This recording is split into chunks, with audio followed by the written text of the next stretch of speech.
Intro music with a dramatic, orchestral score and the sound of tank treads clattering fades slightly into the background. It was a mission that should have been suicide. A tactical decision so insane, so utterly contrary to the brutal mathematics of armored warfare, that would go on to change the very doctrine of the U.S. Army. This is the story of a handful of men in tanks that the enemy mockingly called toys. It's a story of when speed was their only armor and courage their only cannon. This is the story of the day 37mm Ps met 4 inches of solid Krupp steel and somehow emerged victorious. The date is February 14th, 1943. The time, 7:43 hours. The place is a desolate, rock-strewn stretch of earth in Tunisia known as Kasserine Pass. A cold North African dawn is breaking, painting the jagged hills in pale, unforgiving shades of gray and ochre. From the open hatch of his M3 Stuart light tank, Lieutenant John Waters of the 1st Armored Division, the legendary Old Ironsides, raises his binoculars. The air is still, carrying the faint scent of diesel and the metallic chill of the desert morning. What he sees through the lenses makes his blood run cold. It's a sight that has become the stuff of nightmares for Allied tankers across the continent. 5 of them. 5 monstrous shapes lumbering towards his position from the east, their long shadows stretching across the valley floor like fingers of death.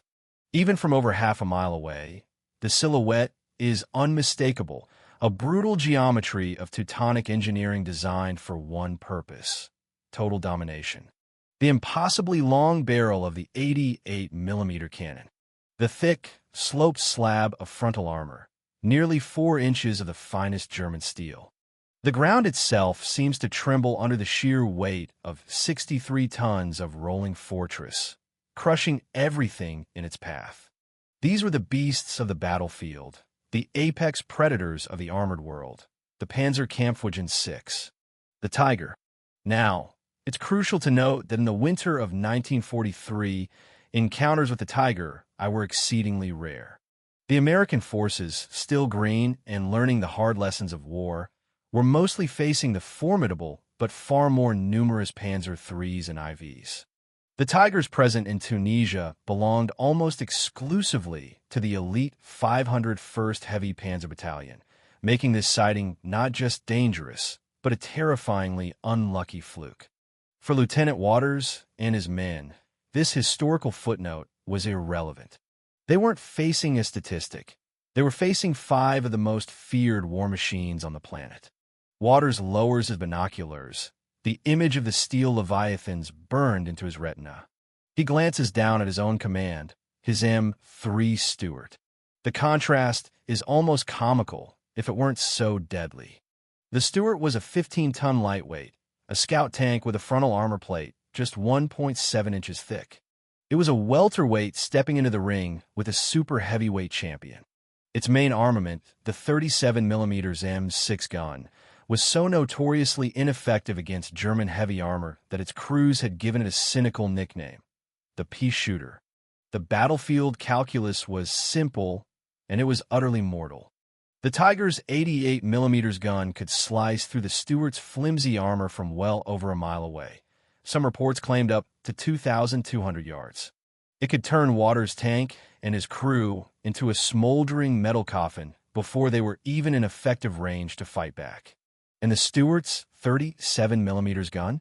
It couldn't penetrate the Tiger's frontal armor from any distance. Literally none. Even at point-blank range, a 37mm armor-piercing shell would ricochet off the Tiger's Krupp steel hide like a pebble thrown against a concrete wall. It wouldn't scratch the paint. Waters commands a small platoon of 4 Stuarts. 18 men in total. Against them are 5 Tigers, crewed by 40 hardened veterans of the Afrika Korps, protected by a combined total of over 300 tons of armor. The book on military logic was written in bold, clear letters. Retreat.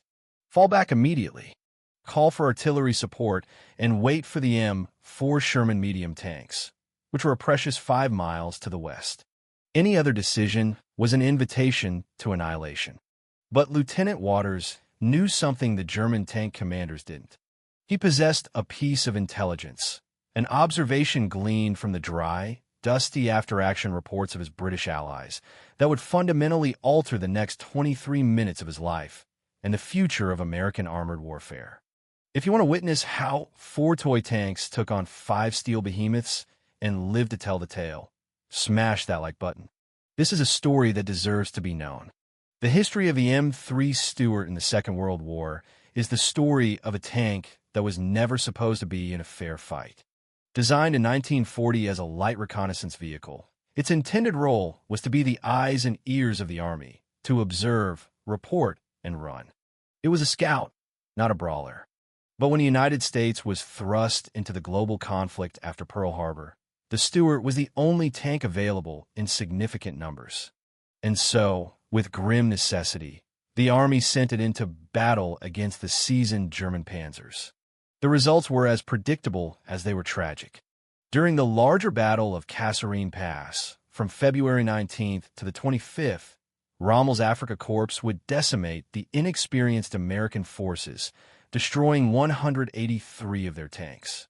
The vast majority of those losses were M3 Stuarts. The Germans quickly developed a deep, almost arrogant contempt for the little American tank.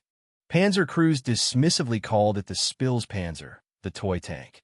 Official German intelligence reports described the Stuart as harmless and unfit for modern tank combat. But what the German tacticians, so confident in their superior firepower and armor, failed to fully appreciate was that the Stuart possessed 2 distinct advantages that no German tank on the battlefield could hope to match. The first advantage was raw speed. The M3 Stuart, with its Continental aircraft engine, could hit a blistering 36 miles per hour on a good road and a respectable 18 miles per hour cross-country. The hulking Tiger, for all its power, topped out at a ponderous 28 miles per hour on roads and a crawling 12 miles per hour over rough terrain. In any environment, the Stuart was up to 60% faster. Its second advantage was agility. The Stuart could execute a full 360-degree pivot turn on its own axis in a mere 4 seconds. The Tiger, with its immense weight and complex transmission, needed a painstaking 19 seconds to perform the same maneuver. The little Stuart was nearly 5 times more nimble. In a head-on, long-range slugging match, these advantages were utterly useless. But Lieutenant Waters had no intention of fighting that kind of battle. He had spent his nights poring over the reports from the British 8th Army's campaign in the Western Desert. He'd read accounts of their desperate clashes with Rommel's new heavy tanks, and in the margins of casualty lists and equipment losses, he noticed a recurring detail, a vulnerability that most American officers, obsessed with firepower and armor thickness, had completely overlooked. The Tiger had a fatal flaw, an Achilles heel. It wasn't its side armor, which was still a formidable 3 inches thick. It wasn't its rear armor, also 3 inches thick. It wasn't even its top armor.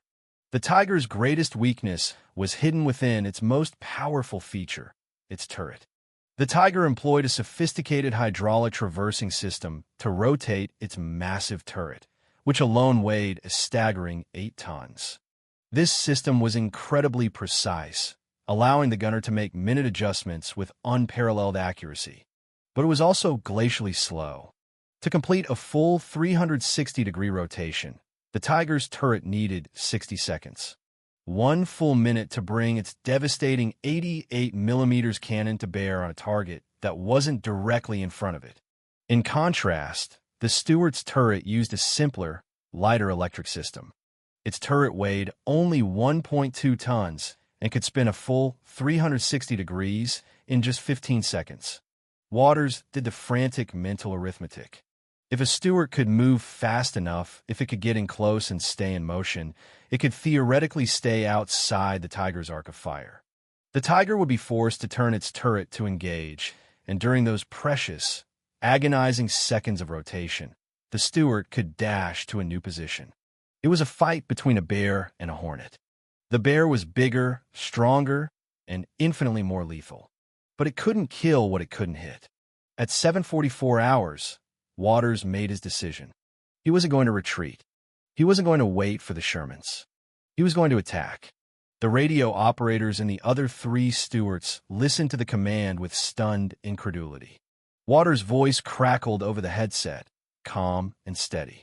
Platoon. Wedge formation. We are advancing on the Tigers. Maximum speed. Sergeant Thomas Mitchell, a seasoned NCO commanding the 2nd Stuart in the platoon, keyed his microphone, his voice laced with disbelief. Lieutenant, did you say advance on the Tigers?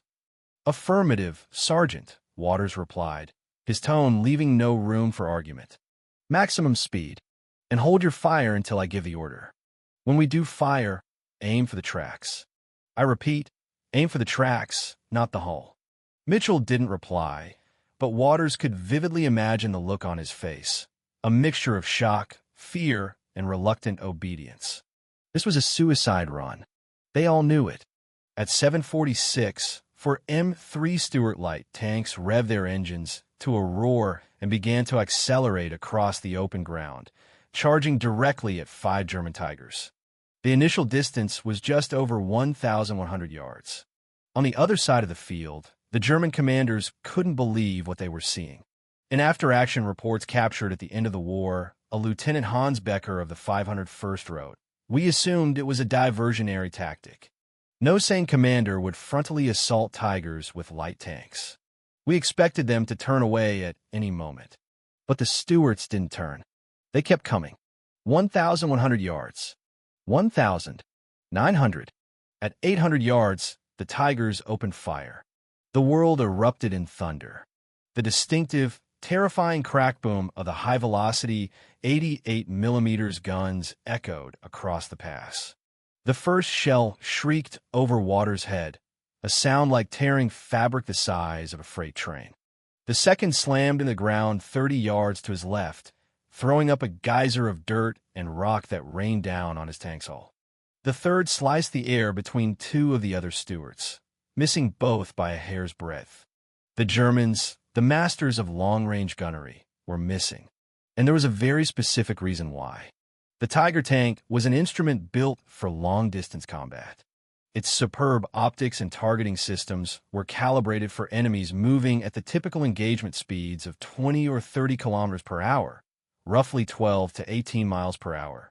The American Stuarts were charging at a full tilt 45 kilometers per hour, nearly 28 miles per hour, almost double the speed the German gunners anticipated. They couldn't calculate the deflection correctly. Their shells were consistently landing behind their targets. They were aiming where the Stuarts had been, not where they were. 700 yards. 600 yards. The Stuarts continued their insane charge, their own guns silent. The crews inside were being tossed around their cramped compartments, the vibrations of the engine and the concussive force of nearby shell impacts shaking the 15-ton tanks to their core. At 500 yards, Waters gave his second order, and this was the moment the plan truly began. Platoon break. Stuart 1 and 3, left flank. Stuart 2 and 4, right flank.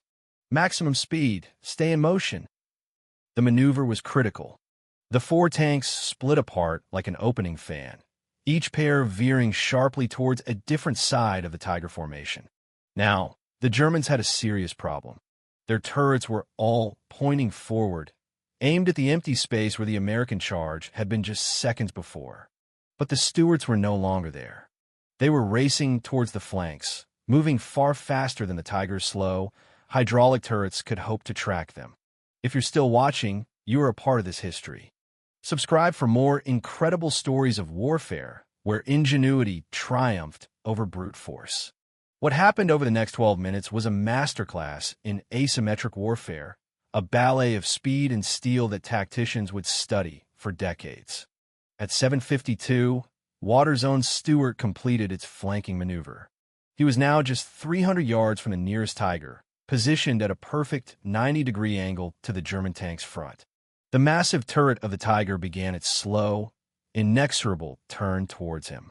The crew inside Waters' tank held their breath, counting the seconds. But Waters wasn't going to wait for the cannon to find him. Stuart 1, fire on the lead Tiger's left track, he barked to his gunner. The 37mm gun bucked, spitting its small, high-velocity shell across the 300-yard gap. The projectile impacted exactly where Waters had ordered, not against the impenetrable armor, but against the exposed track. A tiger's tracks were its only external vulnerability that the 37mm gun could realistically affect. They weren't hardened armor plate. They were heavy steel links held together by pins. A direct, lucky hit could break those links or damage the drive sprocket. The first shot sparked and ricocheted away. The second did the same. The third slammed into the rear tension wheel of the Tiger. It didn't break the track, but it damaged the tensioning system, causing the track to sag. All the while, the Tiger's turret kept turning. 10 seconds. 11. 12. Waters yelled at his driver, "Go! Go! Go!" The Stuart lurched forward, changing position again. When the Tiger's turret finally completed its turn, its gunner fired at the spot where the Stuart had been a moment before. The 88mm shell obliterated a large rock 50 yards from Waters' new position. And then, Waters saw something that changed the entire dynamic of the fight. While he had been playing his deadly game of cat and mouse with the lead Tiger, Sergeant Mitchell Stuart's 2 and 4 had executed their own flanking run to perfection. Mitchell had done something audacious, something no textbook would ever recommend. He had driven his Stuart completely around to the rear of the German formation, and he had fired on the rearmost Tiger, not at its tracks, but at the large, unmistakable grill on its engine deck. The Tiger's rear armor was 80mm thick, still immune to the 37mm gun. But the engine grill wasn't armor at all. It was a metal mesh designed to allow ventilation for the powerful 700 horsepower Maybach HL230 engine. Mitchell's gunner fired. The 37mm shell punched straight through the flimsy grill and shattered against the engine's radiator. A plume of white steam and black smoke erupted from the Tiger's rear as its vital coolant began hemorrhaging onto the hot engine block. In 3 minutes, that engine would overheat and seize. Mitchell hadn't killed the Tiger, but he had neutralized it. The chaotic battle raged for another 15 minutes. The 4 Stuarts maintained constant, weaving motion, circling the increasingly confused and frustrated Tigers like a pack of wolves harassing wounded bison. They fired a total of 147 rounds from their 37mm cannons. The vast majority bounced harmlessly off the thick German armor, the sound inside the Tiger hulls like a hailstorm of pebbles. But 23 of those rounds struck critical points: tracks, engine grills, vision periscopes, radio antennas. They weren't killing the giants. They were blinding them, crippling them, breaking them down piece by piece. At 8:06, the first Tiger ground to a halt, immobilized. Its right track had finally broken after 3 consecutive hits on the same link. At 8:09, the second Tiger, Mitchell's victim, lost all power as its engine fatally overheated. At 8:11, the remaining 3 operational Tigers began to reverse, their cannons firing sporadically as they covered their withdrawal. They weren't retreating because they were technically defeated. No Stuart had managed to penetrate their main armor. They retreated because they had lost tactical cohesion. An immobilized Tiger is just a pillbox with a cannon, valuable, but it can't maneuver. A Tiger with a dead engine is a sitting duck for the inevitable follow-up from artillery or air support. The German commander made the only pragmatic decision available to him. He abandoned his 2 damaged comrades and retreated with his 3 operational tanks. By 8:19, the battle was over. The silence that fell over the pass was deafening. For M3 Stuart tanks had engaged 5 Tigers. The final tally: 2 Tigers neutralized, 3 in full retreat. 0 Stuarts destroyed. It wasn't a victory in the conventional sense. They hadn't left a field of burning wrecks. But they had achieved something that every tactics manual of the era said was impossible. They had forced a vastly superior enemy to withdraw without losing a single one of their own. For his actions that day, Lieutenant John Waters was awarded the Distinguished Service Cross, the citation praising his extraordinary heroism in combat against superior enemy armored forces. But the true legacy of that brief, violent engagement at Kasserine Pass wasn't a metal pin to a chest. It was a revolution in American armor doctrine. Waters' detailed after-action report landed on desks at the Pentagon in March of 1943. Amidst the grim news from the North African front, his account stood out. Analysts noticed the key to his success. The Stuart hadn't won with firepower. It had won with movement, with speed, agility, and the intelligent exploitation of enemy weaknesses. It had won by refusing to fight the kind of battle the enemy wanted and was equipped to win. These ideas were radical, but they were incorporated into what became the U.S. Army's mobility doctrine. Light tanks would no longer be thrown into frontal assaults against superior armor. They would be used exactly as Waters had used them, to flank, to harass, to immobilize. For the rest of the war, the M3 Stuart and its successor, the superb M24 Chaffee, would excel in this role. They neutralized hundreds of German tanks, not by punching through their armor, but by shattering their tracks, damaging their engines, and leaving them crippled and helpless for tank destroyers and fighter bombers to finish the job. The Germans never stopped calling it the toy tank, but after February 1943, they began to fear it, not for what it could destroy, but for what they could never seem to catch. John Waters survived the war. He was captured just weeks after this engagement, in March of 1943, and spent 2 years as a prisoner in Germany. After the war, he continued his military career, eventually rising to the rank of 4-star general. When he died in 1989, his obituary in the New York Times mentioned that he was the son-in-law of the famous General George S. Patton. It failed to mention that he was also the young lieutenant who once took on 5 Tigers with 4 toy tanks and made them run. Sometimes, victory isn't measured in enemies destroyed. It's measured in surviving when no one thought you could. Sometimes, the smallest tank wins, simply because it refuses to fight the battle the bigger tank wants. What do you think of this David versus Goliath tactic? Did you know about the Tiger's vulnerabilities? Leave your comments below. Smash that like button if you root for the underdog, and be sure to subscribe for more legendary tank battles that challenge everything you thought you knew about war. Hit that notification bell so you don't miss a single episode. Outro music swells.